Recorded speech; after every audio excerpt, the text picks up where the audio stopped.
प्राणिक क्रियाओं से अपने प्राण तत्व को, इंद्रियों को सुव्यवस्थित करना और ध्यान से अपने अंदर जो ईश्वरत्व है उसकी अनुभूति लेना। दोनों हाथ घुटनों पर रख लीजिए, चिन्ह मुद्रा, ध्यान मुद्रा, रीढ़ की हड्डी सीधी, रिलैक्स रिलैक्स एंड रिलैक्स। जो भी हमने पिछले 40-50 मिनट में किया उसका अनुभव कीजिए। पूरा शरीर मेरा रिलैक्स हो गया है। शरीर के अंगों प्रत्यंगों में संतुलन, सामंजस्य, सहयोग,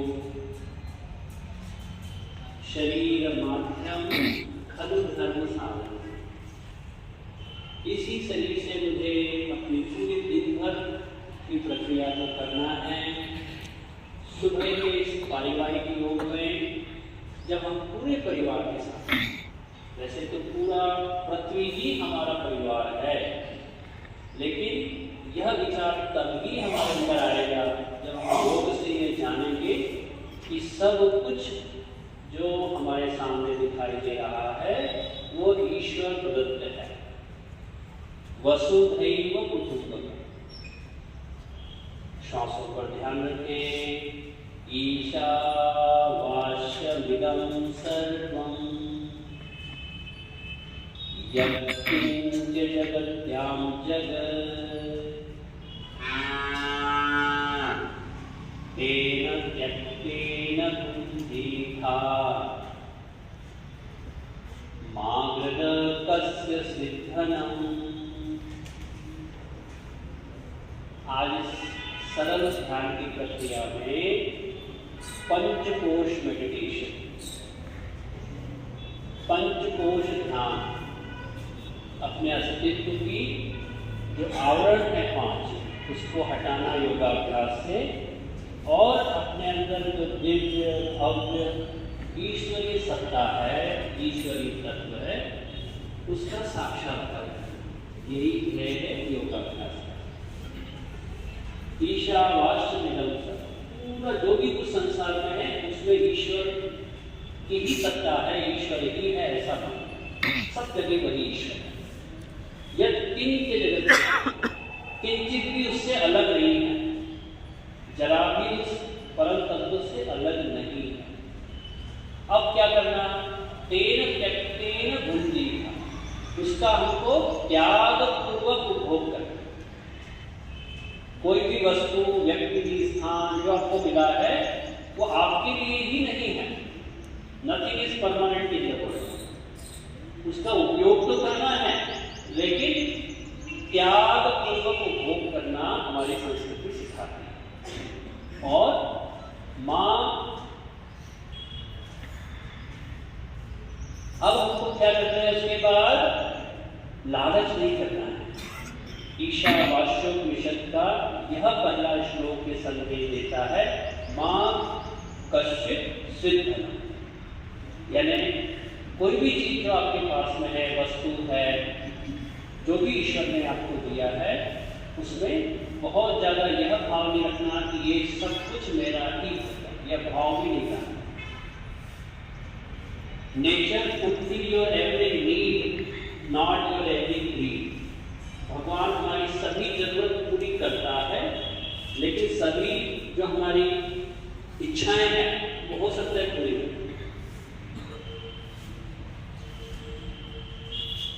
धीरे धीरे पूरे शरीर का ध्यान बंद आंखों से अपने पूरे शरीर का एक बार सजगता से अवलोकन कर लीजिए। अन्नमय कोश है, आपका हाथ, पैर, आपकी स्किन, आपकी हड्डियां, ये सब अन्न से बनी हुई। इन सबको अच्छे से समझ लीजिए, अनुभव कर लीजिए। योगासनों से इसको आपने शुद्ध किया। दूसरा आवरण होता है हमारी आत्मा के ऊपर, वह है हमारे प्राण, श्वास का। लंबी गहरी श्वास लेने से वह प्राण का आवरण भी शुद्ध होता है। अब यहाँ पर धीरे धीरे किंतु निर्णय श्वास लेते छोड़ते रहिए। श्वास आ रही है और है। जो कुछ भी शरीर के लिए जरूरी है वो सब कुछ मुझे मिल रहा है, ऐसा दृढ़ विश्वास है। जो कुछ भी मेरे जीवन के लिए जरूरी है वह भी मुझे मिलेगा, ऐसा दृढ़ विश्वास है।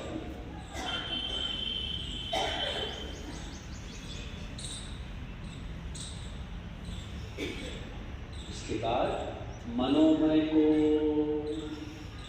ये जो मेरा मन है इसमें अनंत विचार आते हैं, अनंत इच्छाएं होती है, लेकिन मैं जिसको डिजर्व करता हूं, मैं जिसके लिए बना हूं वह मुझे निश्चित मिलेगा।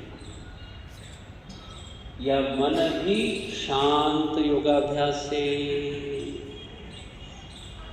धीरे धीरे मेरा मन और रिलैक्स और रिलैक्स और ध्यान के माध्यम से इस मन को हम बहुत संस्कारित कर सकते हैं। सारी उथल बंद हो गई, अब एक शांत जलाशय की तरह हमारा मन हो गया। पहले बंदर की तरह था, फिर डॉन्की की तरह, गधे की तरह भी हो जाता है, समझ भरा होता है, कभी तितली की तरह होता है, कभी शांत, कभी बहुत तेजी से, कभी शांत, कभी बहुत तेज। ये तीनों अवस्थाएं हमारे मन की नहीं, मूढ़ावस्था, क्षिप्तावस्था, विक्षिप्ता। हमारे मन की इस समय जो सहज अवस्था है वो है बगुले की तरह, एकाग्र भाव से, एकाग्रता से अपनी श्वास को देखते रहे, प्रेक्षक। इस तरह से मनोमय कोश भी शुद्ध। अब चौथा आवरण जो होता है आत्मा के ऊपर वो है विज्ञानमय कोश। हम सब बुद्धिजीवी हैं और बुद्धि से विश्लेषण करते रहते हैं, ये करना, ये नहीं करना, सुख दुख, मान अपमान, जय पराजय, ये सब उसके पार्ट, ये सब वो चलती रहती है बुद्धि के कारण। योगाभ्यास से इस बुद्धि को भी हमने एक सही दिशा दी। पारिवारिक योग में मैं नहीं तू ही, आई की जगह वी का भाव जब जब जागृत होता जाता है तो ये बुद्धि का विश्लेषण भी कम होता है।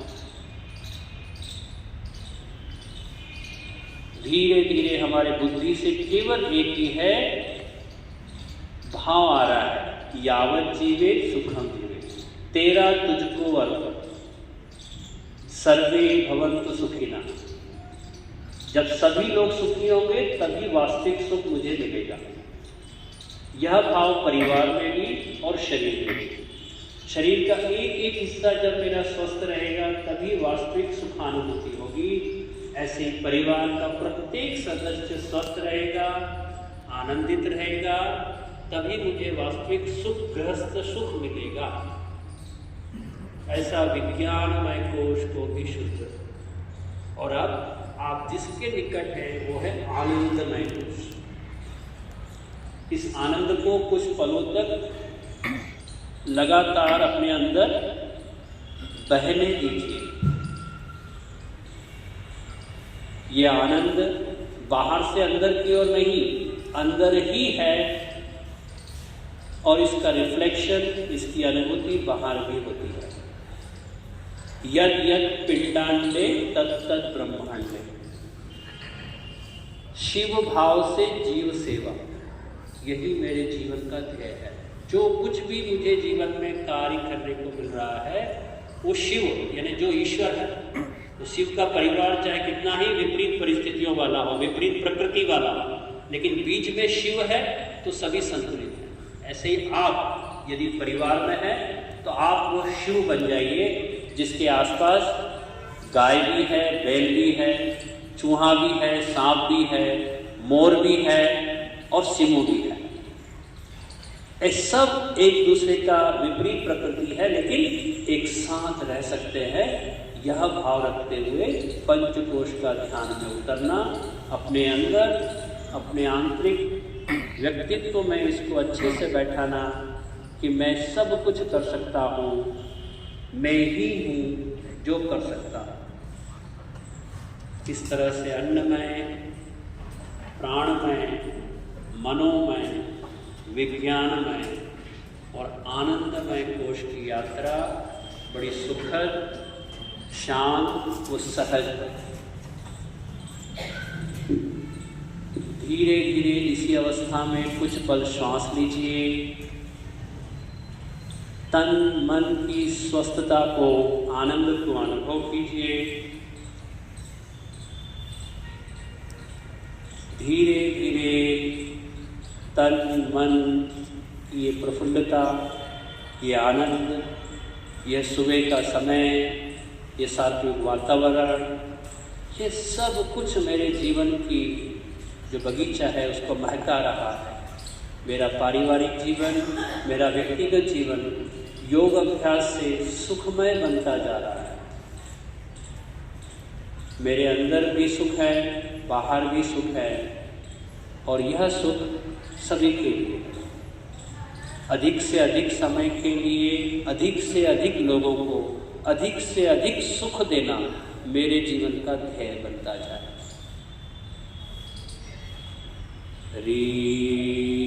Relax.